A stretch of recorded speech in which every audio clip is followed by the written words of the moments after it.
Ma'am చాలామంది ఇప్పుడు న్యాచురల్గా ప్రెగ్నెన్సీకి చాలా అవాయిడ్ చేస్తున్నారు అండ్ చాలామందికి లేట్ అవుతుంది కూడా, ఏజ్ పెరిగిపోతుంది, ఫెర్టిలిటీ సెంటర్లు కూడా చాలా పెరిగిపోతున్నాయి. దానికి రీజన్ ఏంటంటారు? అందరూ నార్మల్ లైఫ్ స్టైల్లో నుంచి డీవియేట్ అయిపోయారు. మ్మ్. ఒక నార్మల్ లైఫ్ స్టైల్లో నుంచి డీవియేట్ అయిపోయినప్పుడు మీ వర్క్ కల్చర్, మీ లివింగ్ స్టైల్, మీ ఆలోచించే విధానము కంప్లీట్గా మెస్టప్ ఉన్నప్పుడు ఫర్టిలిటీ ఇష్యూస్ ఫస్ట్ వస్తాయి. ఫర్టిలిటీ ఇష్యూస్ వచ్చినప్పుడు దాన్ని మీరు కరెక్ట్ చేసుకోవడానికి న్యాచురల్ వైపు వెళ్ళాలి అని అంటే మళ్ళీ కొన్ని సంవత్సరాలు పడుతుంది. అన్ని సంవత్సరాలు టైం ఇచ్చే కెపాసిటీ జనాల్లో లేదు, ఎందుకంటే అప్పటికే లేట్ అయిపోతుంది. లేట్ అయ్యేంత వరకు వాళ్ళే వస్తారు. లేట్ అయిపోయిన తర్వాత లేట్ అయింది అని అంటే మరి ఫర్టిలిటీ సెంటర్స్కి వెళ్ళి ట్రీట్మెంట్ తీసుకుంటేనే కదా వస్తుంది ప్రెగ్నెన్సీ.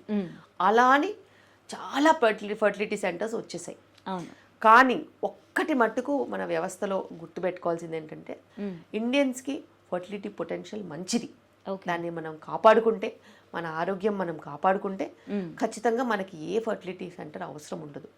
జస్ట్ హెల్త్ మెయింటైన్ చేసుకుంటే సరిపోతుంది. ఈ రోజుల్లో మహిళలు లైంగికంగా ఎదుర్కొంటున్న సమస్యలు ఏంటి అండ్ మీ దగ్గరికి ఎక్కువ ఏ ఇష్యూస్తో వస్తూ ఉంటారు? మహిళల్లో ఇప్పుడున్న పరిస్థితుల్లో వాళ్ళకి వాళ్ళ కాంపిటేటివ్ లైఫ్కి సెక్షువల్ యాక్టివిటీ అనేది ఒక ప్రయారిటీ కింద లేదు. అలాంటి పర్సంటేజ్ పెరుగుతుంది. కొంతమంది సెక్షువల్ యాక్టివిటీ వైపు మొగ్గు చూపుతున్నారు, కొంతమంది కెరియర్, ఇల్లు, పనులు ఇందులో పడిపోతున్నారు. సో వాళ్ళకి ఎవరైతే సెక్షువల్ యాక్టివిటీ వైపు మొగ్గు చూపుతున్నారో వాళ్ళు వాళ్ళ ప్రయారిటీ వైజ్గా వాళ్ళు చాలా క్లారిటీగా వెళ్ళిపోతున్నారు.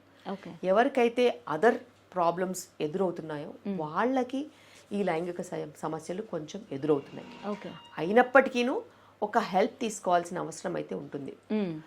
అది మెంటల్ హెల్పా, లేకపోతే మనకి పార్ట్నర్ కౌన్సిలింగా, లేకపోతే ఇంకా ఏదైనా కూడా కావాలంటే మనకి ఆ ఆస్కారం ఉంది. అండ్ కౌన్సిలింగ్ ద్వారా చాలా ప్రాబ్లమ్స్ సాల్వ్ అవుతాయి. అది along with doctor and partner counselling అయితే ఇంకా చాలా బెటర్. ఎందుకంటే వాళ్ళు చేసే పని ఒత్తిడి కూడా వాళ్ళని వాళ్ళ సెక్షువల్ లైఫ్ నుంచి చాలా డీవియేట్ చేసేస్తుంది. అటు టైము లేక, అటు సౌకర్యం లేక, అటు దానికి ఆ మైండ్ సెట్ కూడా లేకుండా చేస్తుంది అనమాట. మ్యామ్, నార్మల్ డెలివరీ వన్స్ అయిన తర్వాత నెక్స్ట్ డెలివరీకి సిజేరియన్ అవసరం అవుతుందా, నార్మల్ డెలివరీనే అవుతుందా? ఏ డెలివరీకైనా కానీ ఒక రీజన్ ఉంటుంది. ఒకవేళ ఆ రీజన్ దాన్ని ఆబ్స్టెట్రిక్ ఇండికేషన్ అంటాం. అంటే ఈ డెలివరీ నార్మల్ అవుతుందా, సెక్షన్ అవుతుందా అనేసి ఇంచుమించుగా చెప్పే అవకాశం అన్నమాట. ఒకవేళ మాయ కిందికి ఉందనుకోండి, అది ఖచ్చితంగా ఆపరేషనే అవుతుంది. కానీ మళ్ళీ ఇంకో ప్రెగ్నెన్సీలో మాయ పైకి ఉందనుకోండి, అప్పుడు నార్మల్ చేసుకునే అవకాశం ఉంటుంది. కానీ దాన్ని వీబ్యాక్ అంటారు, వెజైనల్ బర్త్ ఆఫ్టర్ సిజేరియన్. నా వెజైనల్ బర్త్ ఆఫ్టర్ సిజేరియన్కి డెఫినెట్గా రిస్క్ ఉంటుంది. ఆ రిస్క్లో చాలా రకాల రిస్కులు ఉంటాయి. ఒకటి ఏంటంటే, ఇప్పుడు అది ఒకసారి కుట్లు ఉన్నాయి అక్కడ, ఆ కుట్లు ఓపెన్ అయ్యే ఛాన్స్ ఉంటుంది. అవును, బ్లీడింగ్ ఎక్కువ అయ్యే ఛాన్స్ ఉంటుంది. అండ్ ఎమర్జెన్సీలో మళ్ళీ సెక్షన్ అయ్యే ఛాన్స్ ఉంటుంది. అలా ఎమర్జెన్సీ సెక్షన్స్ చేసినప్పుడు మదర్ లైఫ్కి డేంజర్ ఉండొచ్చు, బేబీ లైఫ్కి డేంజర్ ఉండొచ్చు. ఎందుకంటే ఎప్పుడు ఏ సూచర్స్ ఓపెన్ అవుతాయో ప్రపంచంలో ఎవరు చెప్పలేరు, ఓన్లీ ప్రిడిక్ట్ చేయగలుగుతారు. ప్రిడిక్ట్ ఎలా చేస్తారు? రక్తహీనత లాంటి సమస్యలు ఏదైనా ఉన్నా, లేకపోతే మదర్కి స్కార్ పెయిన్ ఉందని చెప్పినా కానీ, లేకపోతే స్కాన్ చేస్తే స్కార్ థిన్గా ఉందని చెప్పినా కానీ, ఇవన్నీ ఓన్లీ ప్రిడిక్టర్స్, మళ్ళీ ఏవి ష్యూర్ కాదు.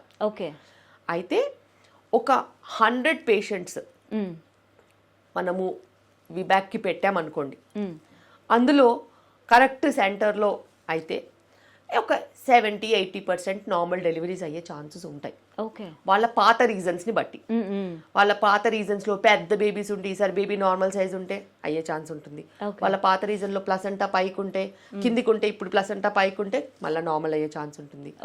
అలాగే లాస్ట్ టైం ఉమ్మునీరు ఎక్కువైపోయో, లేకపోతే ఉమ్మునీరు మొత్తం డ్రై అయిపోయే సెక్షన్స్ అయితే ఈసారి ఉమ్మునీరు కరెక్ట్గా ఉంటే నార్మల్ అయ్యే ఛాన్స్ ఉంటుంది. సో ఇలా రీజన్ టు రీజన్ వేరియేషన్స్ ఉంటాయి. అయినా కూడా మళ్ళా సెక్షన్ అయ్యే ఛాన్స్ ఒక 20-30% ఖచ్చితంగా ఉంటుంది. ఎందుకంటే వాళ్ళు స్కార్ పెయిన్ చెప్పడమను, మా వల్ల కాదని చెప్పడము, సో ఇలాంటి కొన్ని రీజన్స్ ఉంటాయి. అండ్ కొంత పర్సంటేజ్ 1-2% కూడా మనకి ఎమర్జెన్సీలో కుట్లు ఓపెన్ అయిపోవడము, ఎమర్జెన్సీలో ల్యాండ్ అయిపోవడము, లేకపోతే బేబీ హార్ట్ బీట్ తగ్గిపోవడము, లేకపోతే మదర్ పల్స్ రేట్ ఎక్కువైపోవడమో తగ్గిపోవడమో, లేకపోతే కుట్లు ఓపెన్ అయిపోవడం, ఇట్లాంటి కొన్ని రీజన్స్లో మనకి విబ్యాక్లో కూడా సీరియస్ సిచ్యువేషన్స్ ఉంటాయి. ఓకే, అంతకంటే ఎక్కువ పర్సంటేజ్ నార్మల్ డెలివరీలో కూడా కాంప్లికేషన్స్ ఉంటాయి, కానీ జనాలకు అది తెలీదు. ఓకే, బేసిక్గా భూతద్దంలో భూతాన్నే చూపిస్తారు తప్పితే చుట్టుపక్కల వాళ్ళు ఎవరైనా భూతాలు ఉండొచ్చు అని వాళ్ళకి తెలియదు. అండ్ నార్మల్ డెలివరీస్లో కూడా ఏ రిస్క్ లేని మదర్ కూడా అప్పుడప్పుడు ఓవర్ బ్లీడింగ్ అవ్వచ్చు. అది శరీరతత్వం. ఓవర్ బ్లీడింగ్ అంటే బ్లీడ్ టు డెత్ కూడా అయ్యే ఛాన్సెస్ ఉంటాయి, అందుకే దాన్ని పునర్జన్మ అంటారు. ఓకే, నార్మల్ అసలు ఏ రిస్క్ లేని డెలివరీస్లో కూడా బేబీ ఏ క్రై లేకుండా రావచ్చు, వితౌట్ ఎనీ రీజన్.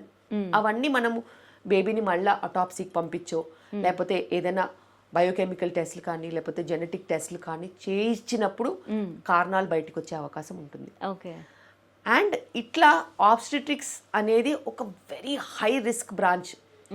మంచి జరిగితే అంత బాగుంటుంది, చాలా రోజీగా ఉంటుంది, కానీ చెడు జరిగితే అమ్మ నా బూతులు తిడతారు. సో అంత హై రిస్క్ బ్రాంచ్ నుంచి ఇప్పుడు అందరూ ఆబ్స్టిట్యూషన్స్ వెళ్ళిపోతున్నారు. అందరూ మేము ఫర్టిలిటీ చేస్తామని ఫర్టిలిటీ దానికో, లేకపోతే గైనకాలజీ చేస్తామని ల్యాప్రోస్కోపియో రోబోటిక్స్కో, లేకపోతే మేము ఓన్లీ ఫీటల్ మెడిసిన్ చేస్తామని స్కాన్లకో వెళ్ళిపోతున్నారు. ఎందుకంటే కామన్ పాపులేషన్ వాళ్ళు ఒక ఫిక్స్డ్ మెంటాలిటీతోని ఏదన్నా ప్రాబ్లం వస్తే యాక్సెప్ట్ చేయలేకపోతున్నారు. అవును, వాళ్ళు ఏమనుకుంటారంటే మేము పెద్ద హాస్పిటల్ వెళ్ళాము, బాగా డబ్బులు కట్టాము, అన్నీ సవ్యంగా చేశాము, మాకెందుకు వచ్చింది నెగటివ్ అవుట్కమ్ అని అనుకుంటారు. But that is not true. ఒక ఆబ్స్టెట్రిక్స్ అంటేనే, ఒక డెలివరీ అంటేనే దానికి అంత రిస్క్ ఉంటుంది. అంత రిస్క్ ఉన్నప్పుడు దాన్ని చేసి అందరూ తలకాయ నొప్పులు పెట్టుకుని రాత్రింబగళ్ళు డెలివరీలు మానిటర్ చేసుకునే బదులు చాలా మంది ఇప్పుడు సెక్షన్స్కి ఆఫ్ చేసేసుకుంటున్నారు, సెక్షన్స్ చేసేసుకుని ఎవరిళ్ళలో కాళ్ళు వెళ్ళిపోతున్నారు. కానీ వ్యవస్థ అలా నడుస్తుందా? వ్యవస్థ అలా నడవదు. ఎందుకంటే ఒక సిజేరియన్ చేస్తే నార్మల్ డెలివరీ 100 నార్మల్ డెలివరీలో 4కి రిస్క్ ఉంటే 100 సిజేరియన్లు చేస్తే 12కి రిస్క్ ఉంటుంది. అది ఓన్లీ టైంకి మేనేజ్ చేసుకుని అందరినీ పెట్టుకుని చేసేసి వెళ్ళిపోయేది అనుకునేరు. Operative intervention it's a major surgery and it has got all health risks.